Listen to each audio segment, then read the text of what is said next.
Welcome you back to Palm Hopes Foundation Elite Schools, and in this lesson number 1, we are going to be learning about what is a computer. Remember, I'm still your friend, Ahebwa Martin, your computer facilitator or your computer trainer. So I'm here to make computing easier. So let's continue and see what is a computer, or what do you think is a computer? So we are going to say that a computer is a piece of equipment that needs electricity or battery power. So why do we say that it is a piece of equipment that needs electricity or power? So we are saying that because it accepts information that is input, or what we say that the computer does the following for you. After you giving it electricity or power, after powering it on, what does it do? It accepts information that is input, what you give it through entering data, entering pictures, what. So we all those call those inputs,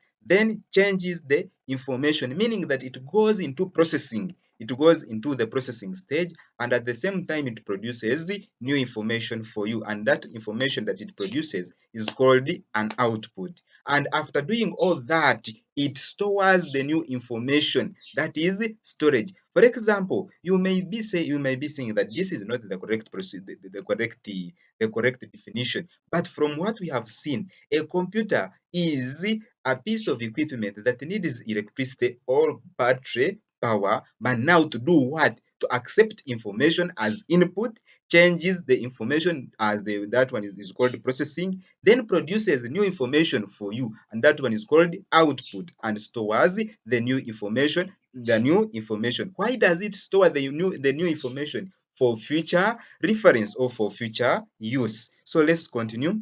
The computer the computer completes 4 basic functions that make up the information processing cycle. So what are these 4 basic functions? Number 1 is input. So as how you're seeing it here, you first enter the data that you put into the computer is what we call input. So what is that data? For example, the numbers you enter from your keyboard, the alphabets you enter from your keyboard, the symbols you enter from your keyboard, the pictures. So after entering all that, we call it data, raw facts which have less meaning to the user. Then that data goes into another function, that is processing. After entering it, it goes into the processing stage. So how your data changes. So number three, or our basic function number 3 is output. After processing, so what it does as a computer, it outputs data that you can take off of your computer. Then we have another point which says that storage, where your data is stored, meaning that it continues on to store your information. That is why we said the reason why it stores, it is to give you a future reference work. Okay, so let's continue. The way that the computer processes information is kind of like the way your own brain works.